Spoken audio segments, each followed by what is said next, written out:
Hey everybody, welcome back to Solar Session, the place where we talk about the latest in solar news and innovations. We're back here in our old studio, and we have to apologize that it's been a little bit since we've been on the air because we're developing our new studio, so keep an eye out for that. I'm here today with Option 1 Solar's owner, Scott Thomas. Hello. So today we're going to talk about how solar has changed in 2023, so let's get right into it. All right, let's talk. 2, 1, and liftoff.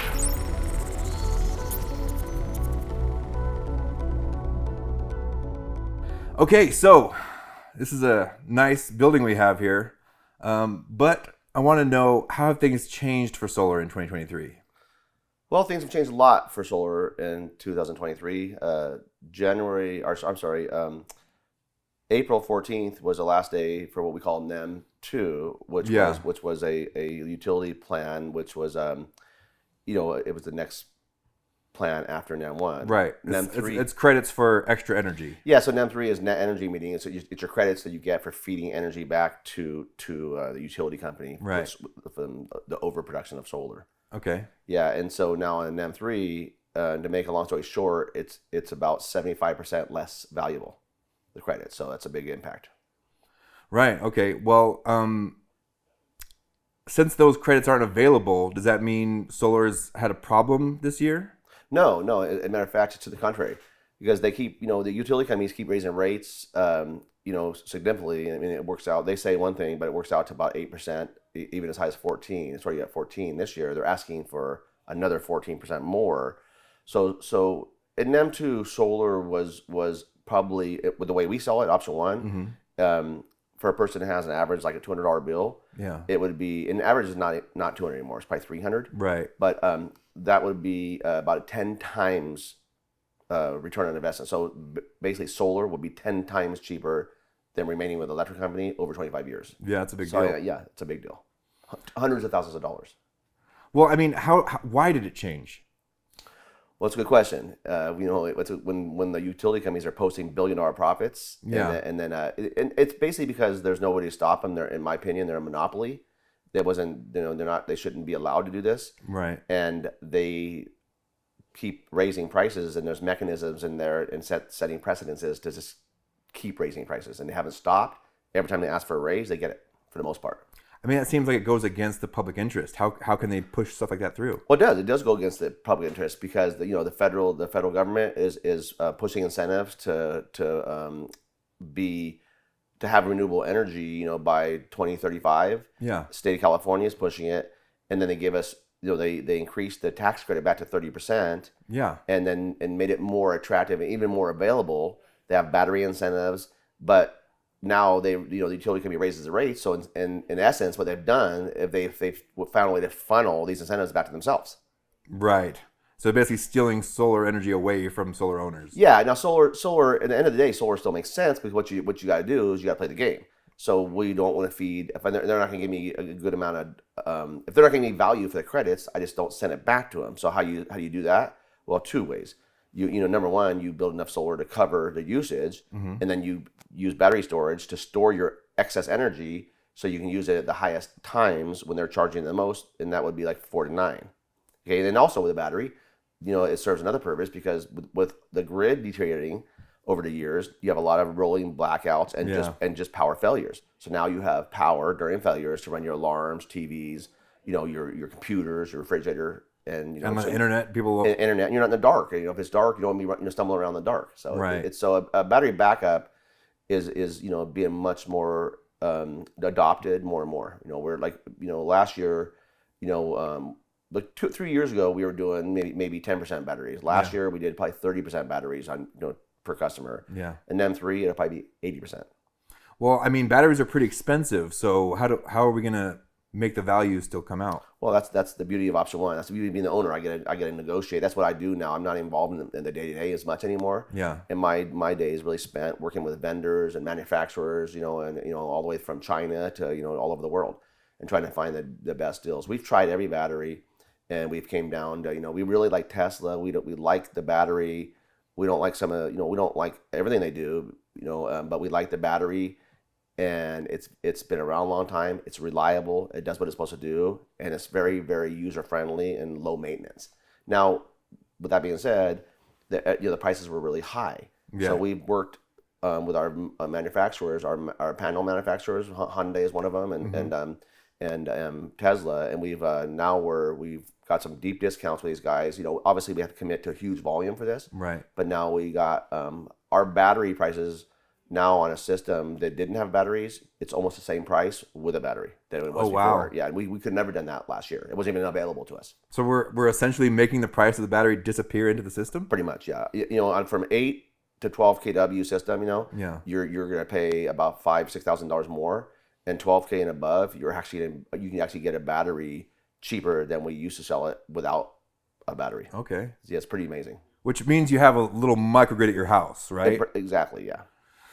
Well, that sounds pretty great. Are we still getting the 30% tax credit? Is that different than the NEM credits? It is. Let me go back on NEM 3. One thing, there's going to be, and if you want to get into this later, we can. There's going to be some huge behavioral changes. Yeah. So like you're going to want you're obviously you have an electric bill that's huge. You're going to want to find out where your behavior is costing you the most money, and typically that's usually running your air conditioning, right?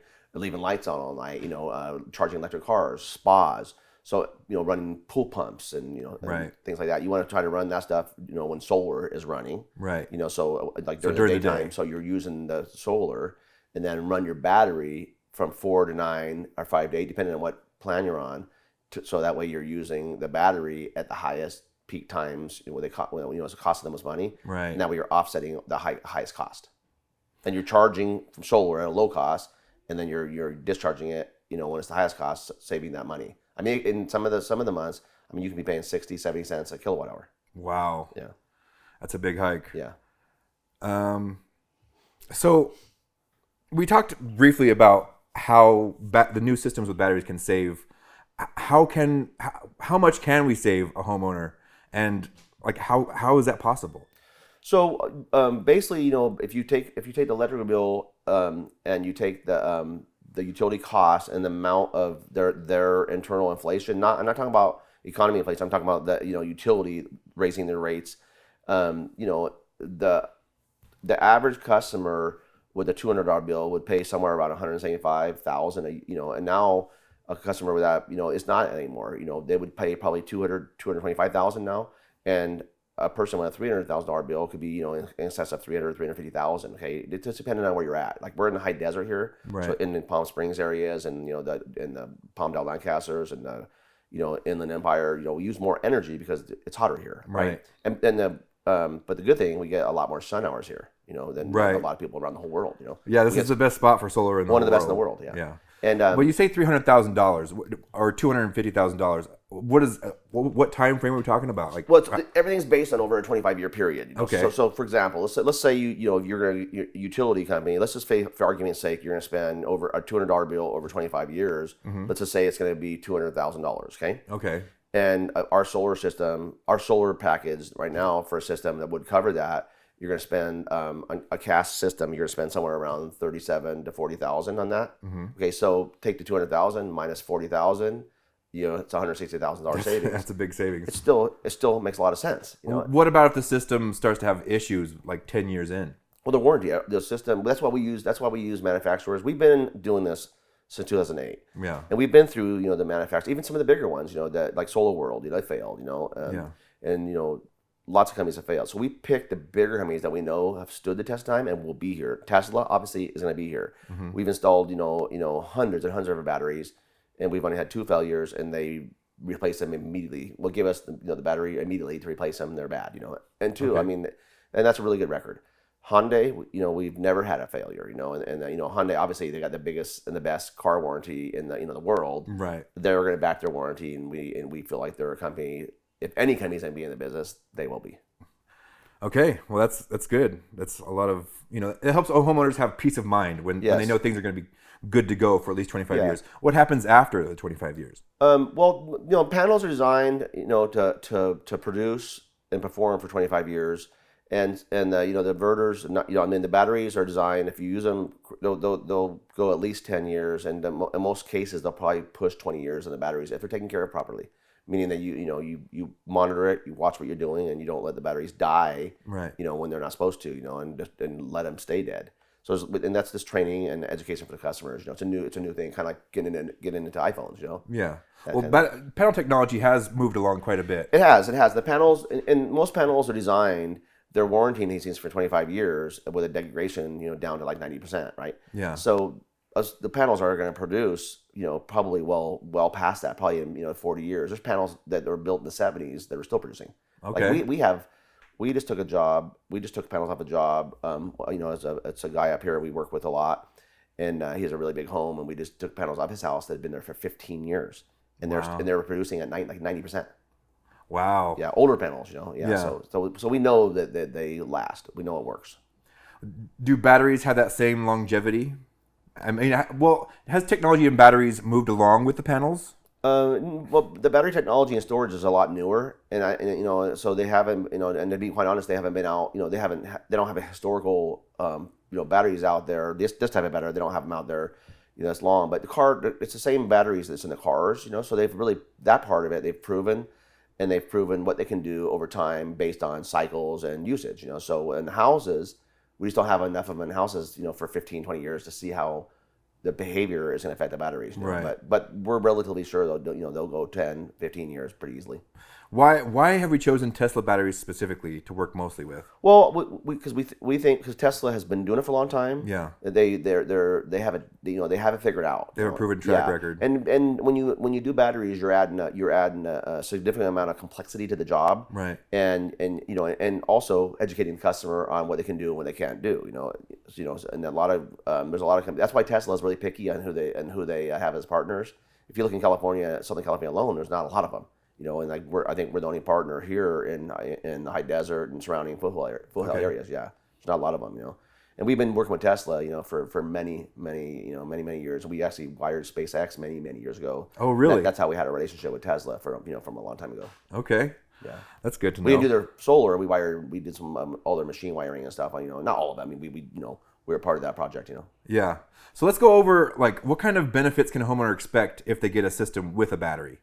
So, well, with the battery, then here's the beauty. You're going to add this 37,000 on our. This is a 9K system with a Tesla battery, which is 13.5 kWh, right? Uh-huh. Okay, so they're going to get. Not only can they get, you get a tax credit of 30% on the whole deal. There's a small rebate. I think the rebates are like $2,000, $2,500. So it's not a huge rebate, but something, right? Right. And so you get that.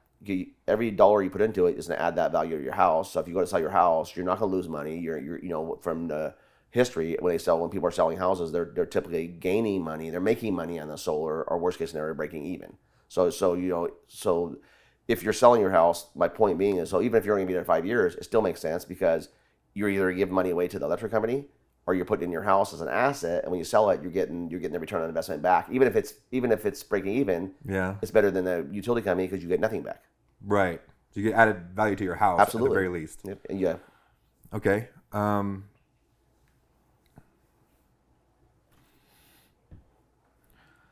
So we've talked about protection from blackouts. We talked about how it saves you money. We talked about, it also helps you combat the rate increases. Like rate increases happen every year with these utilities, right? And it's like clockwork. So it's going to happen. So are those benefits going to last throughout the entire time? Definitely. So if you have enough solar to cover your usage, and you adjust your behavior to maintain your usage within what the solar produces, you're not, when they raise rates on, it only affects you if you're using the power. If you're exporting, meaning bringing power in from Edison, consuming more than your solar is using, right? Right. So if you're not doing that, then those won't affect you. Yeah. Yeah. Let's talk about that. How are there other ways to conserve energy? If you get solar and you notice it's not quite working out, is there ways you can adjust your lifestyle to make it fit? Absolutely. So one of the first things we do is when we talk to people, it'll be more important now going forward because you have to save everything you can. Right. And so the first thing we would do is look and see what people are doing, right? And the easiest thing is to adjust your behavior, right? Yeah. Okay. Can I instead of running my air conditioning at 72, maybe I can run it at 78, and it's comfortable. Maybe not as much as I want. It depends on what you want to spend. And you can do that, or if you want to leave it at 72, and you just have to put more solar and more energy. Yeah. And if you you can change your light bulbs to LED if you haven't done that. That's really important. That's a huge deal. Yeah. I mean, do they provide LEDs for free or no. No, No, they don't do that anymore? but they're really inexpensive now. Like, we just had a customer get back to me. And he changed his bulbs from. He has a good sized house. Yeah. He changed his bulbs from incandescent. Yeah, he said he had the old bulbs, and he went to LED, and it saved him like $80 a month just on wow. doing that. Yeah, because they're pretty significant. they're pretty heavy users. Yeah. Yeah, and that's one of the things you can pool pumps, like I mentioned earlier. You can change pool pumps to run during the day. You don't. So what you want to do? Anything you can run, outside of 4 to 9. That's what you want to do, and more importantly, if you can run it during the solar hours, that's what you want to do. So just try to condense usage outside of 4 to 9. And you just gotta be more more cognizant, and of your usage. Pay attention to what you're doing, and then the monitoring system that we put in, it measures your consumption, what you're using, and measures what the solar is producing, so if you're going over or staying within that range. So you got little home analytics you can look at and be like, I need to switch up here. Yeah, and to elaborate more on that, smart home, automation, is going to be key, because you can, you can. I remember I just bought some switches last night on Amazon. They're like $15, right? And they're digital Wi-Fi switches. And they'll work with, on their own, on your own Wi-Fi system. They'll work with Alexa, Amazon, Google, anything you want to work it with. So you can just be like, hey, Alexa, turn my lights off. Yeah, and you can, voice activate them, or you can even set schedules. So that way, really? So you schedule that way, you can turn them on and make sure they turn off. And the cool thing is, on your app, it'll tell you if it's on or not. So if you get away and the kids leave them on, or you just forget, you can turn them off from anywhere. Oh man, I bet you all the fathers of the world will love that. And another thing is, another important thing would be is to do smart thermostats. Because thermostats, there's Nest, which is a really good one, which actually learns your behavior, and so it kind of does it for you. Oh really? And, and I'm more structured, so I like the there's lots of different thermostats. Yeah. But I like ones where you can you can set the timers, and then there's other ones that you can put in climate control. You can put them in different rooms. Right. And that's one thing I like, because you can set it from anywhere. Again, kids leave the air conditioning on, you leave it on, or if you have animals, you can always see if your air conditioning is on or off, or if you need to turn it on or off. Right. You can do it remotely. You mentioned a heat pump earlier. Can we talk a little bit more about what that is? I mean, do you currently have one at your house, and how does it really affect your home life? So heat pump is what that means is it takes so in the air conditioning on a heat pump, and the air conditioning works normally. Yeah. It would work like air conditioning, right? You Right. have a condenser, and it's taken cool. It's converting condensing into cool air. Now in the wintertime, it works in reverse. So it's actually taking heat out of the air. And they can work, and these systems can go all the way down to below freezing. I mean, 17, 18, 20 below freezing. Obviously we don't have that problem here. Right. So they're actually very, very efficient here. Now, here's the difference. It's like running your air conditioner in the wintertime, right? So now you have this bill, Right. an extra bill. So you got to add the solar and make sure you have enough solar to cover that. But guess what?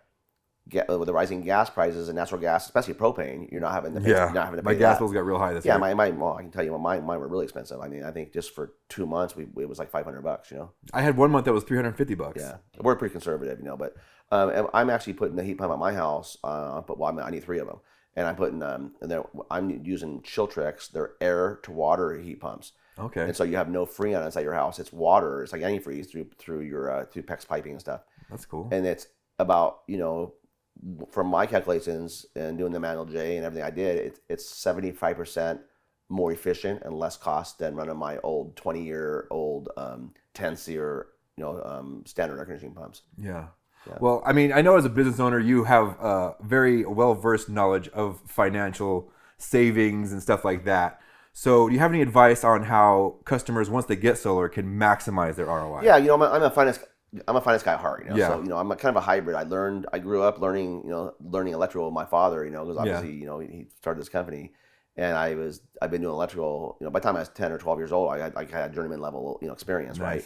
And then I left. When I thought I'd be doing this all my life. I left for like 20 years and 25 years, and I went and did I did mortgages, Right. and finance, for many years. So for me, and I'm always I got forced into that by accident, because I was building houses and the market crashed. I had nothing else to do. You know, me and my dad just couldn't work together at that time. You know, we didn't get along. You know, now we get well. Okay. He's gone now, but we got along great. You know, when I got older, it's one of those things. You know. Yeah. But anyhow, so I look at everything as a return on investment, right? If it doesn't, you know, and some people want to go solar just because they like the green, and even if they're breaking even, they just like to go green because they want to help the environment, right? Which it does. But a lot of people are more invested in the green being money. Well, 90% of people we deal with are, you know, they want a return on investment. Right. I mean, if you're spending this money, you want a return on your investment, right? Right. And the return on investment, and this may sound crazy to some people, it could be as high as 1,000% and more. Now think about that, 1,000% of return on investment. You know, that's pretty big. Yeah. So I mean, we see it all the time here. You mentioned the price of the system is 40 to 50K, and you save 200K. So I mean, you're making 150K positive over 25 years. Yeah. Well, think about that. Think about this. So and instead of giving the utility company 150,000.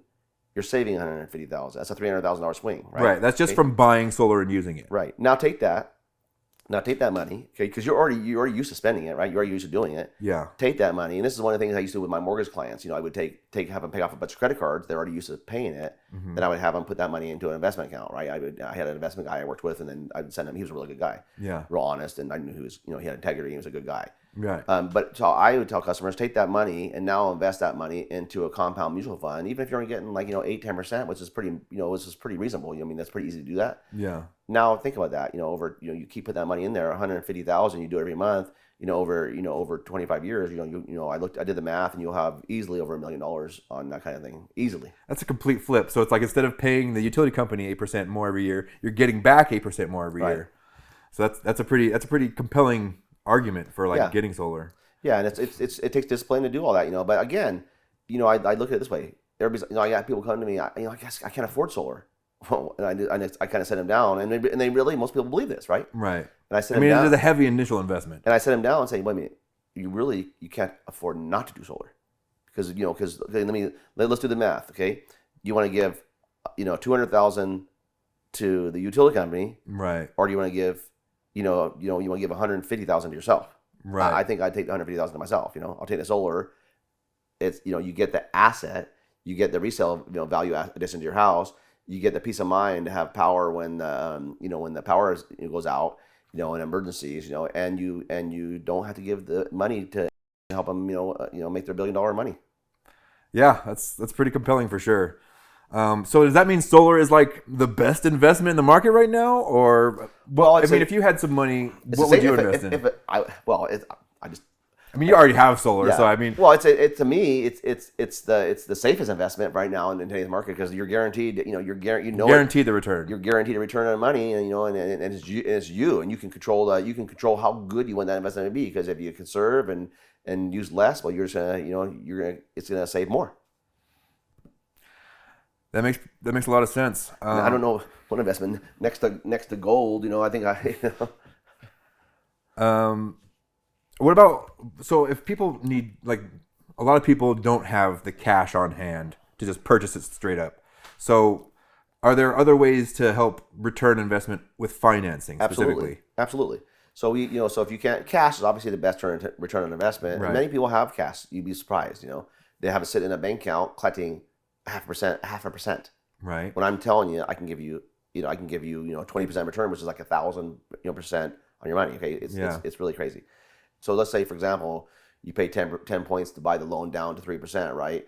And let's call it a $30,000 deal, $3,000, right? Now that's added to the loan, and now you just took long-term interest and converted it into points, and now you wrote it off in your tax credit. So it's a really good strategy. Yeah, well, I'm sure some people understand that kind of stuff, but the average person is not going to understand that, Yeah. And so, but our sales reps have been trained very well here, and we don't even call them sales reps. Our guys are just, they're sales reps. They're just experts, yeah. They've been here a long time, and they walk through all the stuff. They know all the stuff, and if you're searching for option one, obviously we want you to go with us, because we feel like we're gonna, we know we're gonna be here. We know we're gonna give you the best deal. But if you come to us and you have an education with one of my salespeople, you're gonna be equipped to go to anywhere and understand how to look at a solar quote and see what you're getting, and get the best deal. Yeah. So everybody should come through, even if you're competing against us. Right. You'll learn. Well, the general perception now that NEM has passed is that solar, has changed the market, and there's been some companies that have had to close their doors because of this thing. So, I mean, how are we avoiding all that? So there's a couple things, a couple factors in that. What the main factor is, we've been telling everybody, and that the whole market, everybody's been telling everybody, doomsday's coming, and like solar's over, the world's changing, right? Even us, Yeah. and then and then everything changed.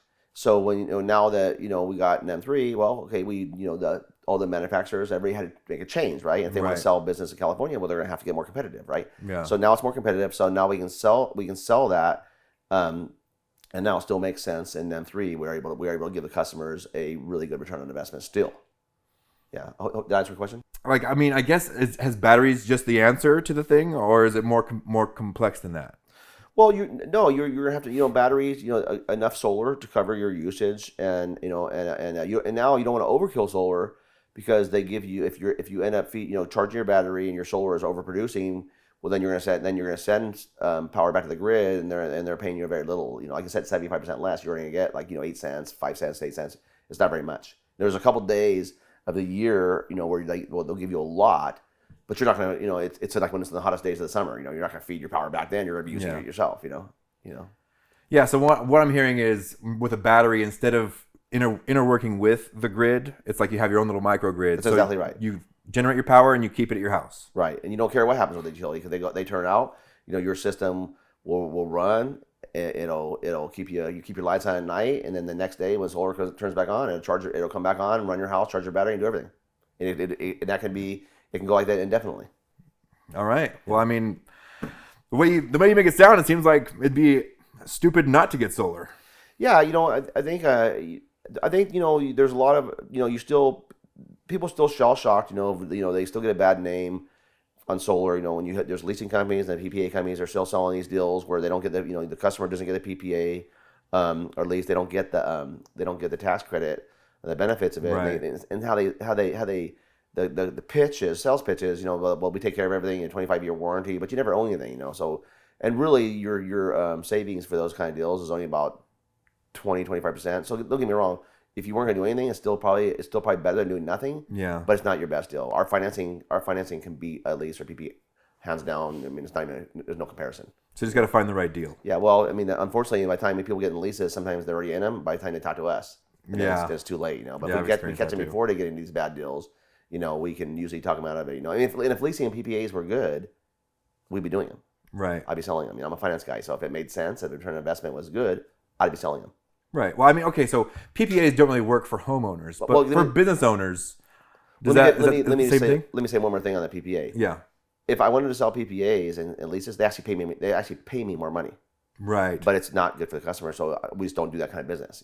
Right. So, okay. We're here to help people, not. Yeah. Now, to answer your question on commercial projects, and sometimes you get into deals like nonprofits or places that can't get a tax credit, right? Right. So sometimes a PPA will make sense in those, and even on commercial deals, sometimes a PPA makes more sense because you can get into it without money, like a commercial business. Let's say we're doing $1 million project, right? And we're doing, we do offer PPA financing for commercial because it makes sense, because sometimes it's the only way the customer can get into the deal. Right. And it makes a lot of sense. And it saves them overhead costs. Especially on a church or someone where they can't get a tax credit. Right. So it won't matter anyways. Yeah. All right, that makes sense. Yeah. Yep. And then and that's one thing we do, and then the commercial, we're doing a lot of like I said, 80% of what we're selling now has a battery. I mean, average, we're selling 2 batteries now. It makes sense, and the financials are still strong. They're like, and then on commercial, most of the commercial we're doing, this really doesn't. Most commercial, you're not trying to offset 100% of your usage. You're pretty much, some buildings can't even. There's not enough space to put enough solar to cover usage, right? So they're just trying to avoid costs and get as much as they can on there. And then we do all kinds of different things. We're doing megawatt, multi-megawatt, solar fields. We have our own fabrication shop now where we build our own carports. Yeah. And so and that helps a lot, because now we significantly reduce the price of carports because we build them in-house. We buy our steel, we fabricate everything in-house, install them, and do all the labor. So that helped a lot. And so now you have carports where you can build, structures over the parking. Now you have space to put your solar. So it protects the cars from the sun. And the returns on investment on commercial are just astronomical. On some places. I mean, Yeah. the returns on investment are awesome. And then if you buy American-made products, you can get up to like another 10% on the tax credit. So you can get up to 40% Oh, really? tax credit. And then you get a commercial. You get you get to add back depreciation, right? So it's a write-off, Right. So The advanced depreciation. commercial can be 70, 80% offset of your cost that's incentivized through your taxes. Yeah.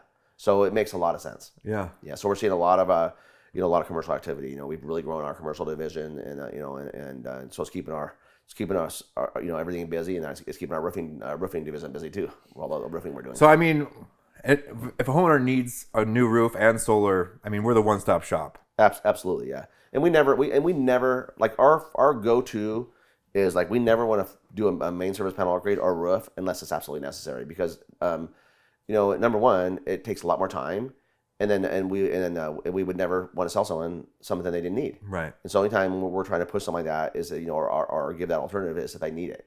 And and then high desert, there's a lot. You get the weather's extreme up here, so we see a lot of bad paper on under tile, and we see a lot of bad roofs. I mean, you can drive around the high desert, Palm Springs, all these areas, you can see the bad roofs because the weather really deteriorates the roofs. There's a lot of high winds up here. Yeah, the wind's like probably the biggest factor. Yeah. Yeah. So if somebody has a bad roof and they're worried about getting solar on their bad roof, it shouldn't be a problem. No, the roof you're going to need to do it anyways. Well, there again, you can't afford not to do it because if you don't do the roof, if it's leaking, it's going to do more damage. You're going to get, damage your drywall, damage whatever's below that. You can get mold, and there's all kinds of things that can happen. Yeah, and then now we offer financing on roofing. So so now I mean we see roofs. So the payment on a roof, $15,000, $20,000 roof, $150 payment. So it's really affordable now. So someone doesn't have to write you a check.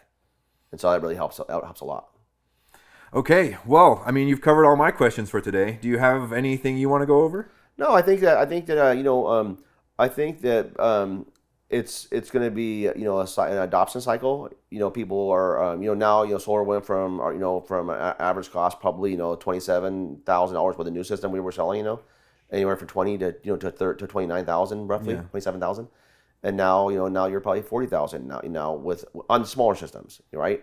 And so you're getting so you're on, and then we get to 12 kW size, which is like our average size here. When you get to that, you're looking at it's the same price as it would have been without a battery. So so that's a big factor. Yeah. So now it's the same price and the payment's the same and everything else. So it works out really well if you're financing. Right. So the takeaway is in 2023 you're still saving over $100K with a solar system. Easily over 100K. Yeah, I mean, and the bigger your bill, the more you're going to save. I mean, we have some customers, I mean, we it's not uncommon for us here to see $700, $800, $1,000 bills here, where people, I mean, some people, I mean, their savings are going to be like $500,000. Think about that. That's quite a bit of money. Yeah, that's it's a huge amount of money. Well, thank you for your time today, Scott, and everybody out there. If you want to get solar, you know who to come to. We're right here. Thank you very much, and we'll see you on the next episode. Thank you.